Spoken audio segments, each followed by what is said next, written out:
बिस्मिल्लाहिर्रहमानिर्रहीम रब्बिश्रह ली सदरी व यस्सिर ली अमरी वहलुल उक़दतम मिन लिसानी यफ़क़हू क़ौली सदक़ल्लाहुल अज़ीम। अज़ीज़ पाकिस्तानी अस्सलाम वालेकुम।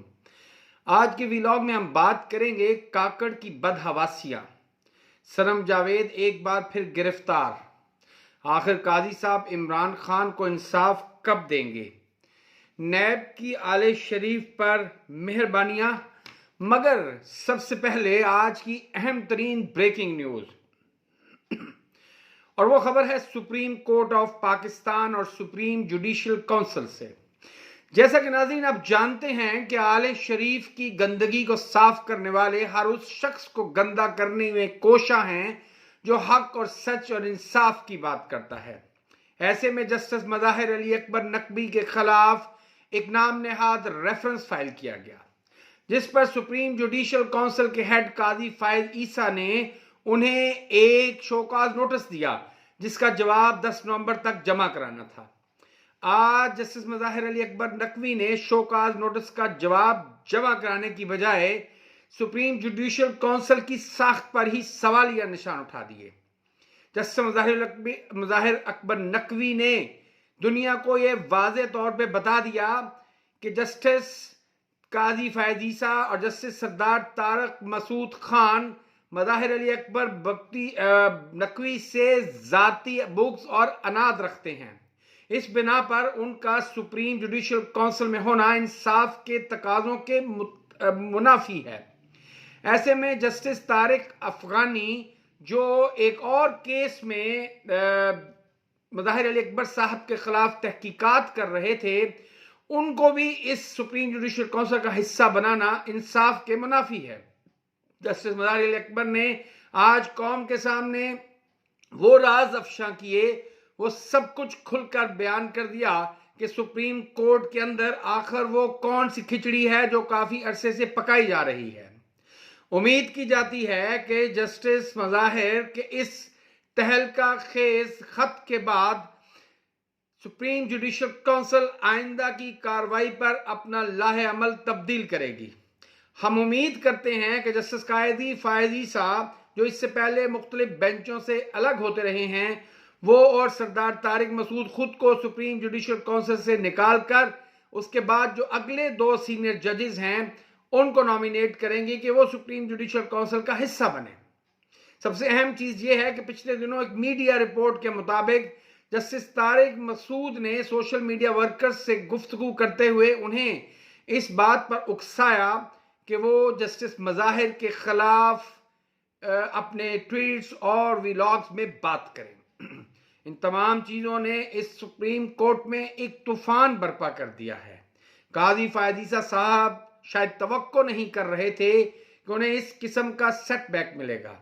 ताहम हम उम्मीद करते हैं कि जस्टिस मज़ाहिर अकबर नकवी बजाय इसके कि वो सरेंडर करते हुए खुद इस्तीफा देते, जो कि एक बहुत बड़ा मुनाफिकीन का तबका उनसे मुतालबा कर रहा था, उन्होंने हक और सच की जंग लड़ने का फैसला किया है और इंशाल्लाह कौम की दुआएं और उम्मीदें उन्हीं के साथ हैं।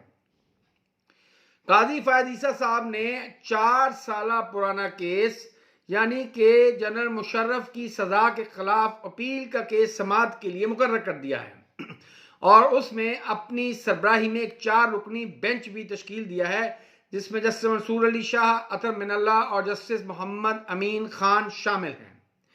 हैरान कुन बात यह है कि जनरल मुशर्रफ तो वफात पाकर जमीन बुर्द हो चुके हैं, दफन हो चुके हैं, अपने खालिक हकीकी से जा मिले हैं और अब अल्लाह ताला जाने और उनका मामला जाने। लेकिन काजी फायद ईसा ये 4-4 और 5-5 साल के पुराने केस उठाकर न जाने कौन सा स्कोर सेटल करना चाहते हैं।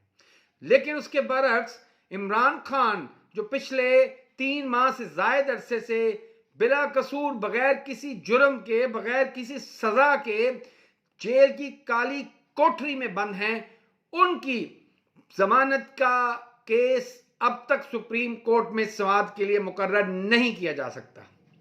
काजी साहब, आप इंसानी हकूक के अलमबरदार थे। आपने इंसानी हकूक के लिए बड़े बड़े तकरीरें और बयानात दिए। आप तो जमहूरियत के लिए पार्लियामेंट में पहुंचकर सियासतदानों के दरमियान बैठ गए और फिर बड़ी मासूमियत से कहा कि मुझे नहीं पता था यहां सियासी बातें होंगी। अल्लाह के बंदे, पार्लियामेंट में सियासी बातें नहीं होंगी तो क्या गधों के अस्तबल में होंगी? काजी साहब, अब वक्त आया है कि अगर आप इतने ही बड़े मुनसफ हैं, काजी उल कज़ा हैं, तो फिर इमरान खान को भी वैसा ही सस्ता और फौरी इंसाफ दें जैसा कि आपने नवाज शरीफ और दीगर मुजरमों को, सजा याफ्ता भगोड़ों को, मुल्क से मफरूर इश्तिहारियों को दिया। कम से कम जिस तरीके से आपने और आपकी अदलिया ने एक सजा याफ्ता मुजरम को वीआईपी प्रोटोकॉल दिया और उसके लिए इंसाफ और कानून के सारे तकाजों को इस्लामाबाद की किसी कूड़ादान में फेंक दिया, अब काश आप उसका 10% भी मुजाहरा करें और इमरान खान को भी इंसाफ दें। आखिर उसका क्या कसूर है कि वो बगैर किसी जुर्म के सजा के जेल काट रहा है?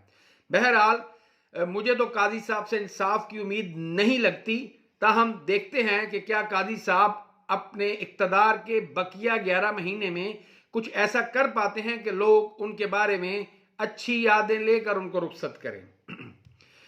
काकड़ इंटरव्यू का शौकीन, फोटो सेशन का शौकीन, और कल एक और ब्लंडर, एक और गूफी मारी। मैंने बताया कि उसने एक इंटरव्यू में कहा था कि अमेरिका समेत कोई रियासत मुझ पर प्रेशराइज नहीं कर सकती। क्या पिद्दी और क्या पिद्दी का शोरबा। मगर साथ ही काकड़ ने एक और जुमला कहा। उसने कहा कि पाकिस्तान में सिक्योरिटी की सूरत हाल तालिबान हुकूमत के आने के बाद खराब हुई है। ये तालिबान हुकूमत यानी कि रियासत अफगानिस्तान की हुकूमत पर एक संगीन इल्जाम ही नहीं, बल्कि ये एक बहुत बड़ा झूठ भी है, क्योंकि तालिबान तो सन 2021 में इक्तदार में आए, जबकि पाकिस्तान में सिक्योरिटी के हालात रिजीम चेंज ऑपरेशन के बाद यानी सन 2022 के दूसरी शशमाही में खराब होना शुरू हुए। कौम को आप धोखा मत दें और मीडिया पर यूं झूठ मत बोलें। काकड़ साहब, खुदारा ऐसे झूठे इल्जामात ना लगाएं कि जिनसे रियासतों के बाहमी ताल्लुकात को नाकाबिले तलाफी नुकसान पहुंचे। उम्मीद करते हैं कि चीफ जस्टिस ऑफ पाकिस्तान और chief of army staff mister Kakar के इन ब्लंडर्स का नोटिस लेंगे, जो कि मुल्क की सिक्योरिटी के लिए वाकई ही खतरनाक साबित होता जा रहा है। हकीकी सिन्फ आहन सनम जावेद, इसने साबित किया है कि फौलादी इरादों के लिए बहुत बड़ा कद या मसल्स का होना जरूरी नहीं है। सनम जावेद खान को जब कल कोट लखपत जेल से 5वीं दफा रिहा किया गया तो पंजाब पुलिस ने उनको 6ठी दफा गिरफ्तार कर लिया। लेकिन सनम जावेद ने कहा कि तुम जो मर्जी कर लो, लेकिन याद रखो मेरी जबान मेरी मलकियत है, ये किसी की जागीर या मिरास नहीं है।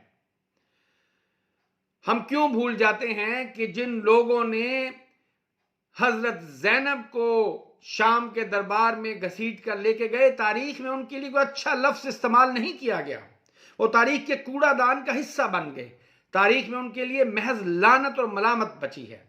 हम क्यों भूल जाते हैं कि हम तो उस दीन के मानने वाले हैं जिस दीन के मानने वाले मोहम्मद बिन कासिम ने एक औरत की पुकार पर सिंध और मुल्तान तक के इलाकों को फतह कर डाला और राजा दाहिर का सर उसके तन से जुदा कर दिया। हैरान कुन बात है कि रियासत पाकिस्तान इस वक्त महज औरतों पर जोर लगाकर और औरतों को जेलों में डालकर अपनी मर्दानगी का सबूत पेश कर रही है।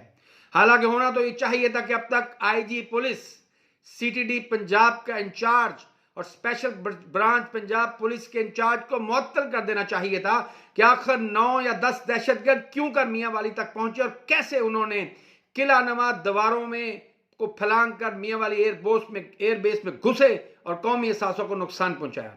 कौम को इस सवाल करना चाहिए कि आखिर इस नालायकी और इस नाकामी के जिम्मेदारों को कब सजा मिलेगी, कब पंजाब पुलिस से उनके प्रोफेशन के बारे में भी पूछताछ होगी। औरतों पर जोर लगाना तो हर नामर्द का काम है। मर्द हो तो फिर मर्दों की तरह दुश्मन और दहशतगर्दों से लड़ो और उनको रोकना सीखो, इससे पहले कि वो हमारे कौमी असासों को तबाह बर्बाद करते फिरे। नैब की मेहरबानियां आले शरीफ पर जारी हैं। आज जस्टिस बशीर ने तोशाखाना केस में भी इमरान खान को तो जेल में डाला गया है, लेकिन नवाज शरीफ साहब के तमाम असातों को उनको वापस करने का हुक्म दिया है और साथ ही साथ उनके तमाम बैंक अकाउंट्स को भी दोबारा उनकी दस्तरस में कर दिया है। इंसाफ का कत्ल जिस खुले तरीके से पाकिस्तान में हो रहा है, शायद पिछले 100 साला महज़ब दुनिया की तारीख में उसकी मिसाल नहीं मिलती। एक चोर, सजा याफ्ता भगोड़े जो पूरी कौम और अदालती निज़ाम को धोखा देकर इस मुल्क से निकल गया और भी 4 साल तक इस रियासत को और इसके इदारों को ललकारता रहा, कभी रॉ के एजेंटों, कभी रॉ के सरबराहों से, तो कभी मगरबी इंटेलिजेंस एजेंसियों के हरकारों से खुफिया मुलाकातें करता रहा, मगर आज उसके लिए नैब से लेकर सुप्रीम कोर्ट तक हर जगह पर रिलीफ है। मगर जिस शख्स ने अक़वाम मुत्तहिदा में खड़े होकर इस्लाम और पाकिस्तान का मुकदमा लड़ा, वो जेल की काली कोठरी में बगैर किसी जुर्म के बंद है। आज सैकड़ों औरतों को बगैर किसी जुर्म के महज सियासी केसों में और झूठी FIRों में जेलों में बंद किया गया है। मैं काजी फ़ायद ईसा साहब से अपील करता हूं कि इंसाफ के इस कत्लेआम को रोकें। मैं chief of army staff general Asim Munir से भी उम्मीद करता हूं कि वो भी इस मामले का सख्ती से नोटिस लेंगे। ख्वातीन को जेलों में डालने से अदारों से मोहब्बत नहीं, बल्कि अवाम में अदारों से शदीद किस्म की नफरत और बेजारी पैदा हो रही है। खुदारा अवाम को रियासत से ला ताल्लुक होने से रोके। अल्लाह आप सबका और पाकिस्तान का हामी और नासिर हो। पाकिस्तान जिंदाबाद, पाकिस्तानी कौम पाइंदाबाद। शुक्रिया वस्सलाम।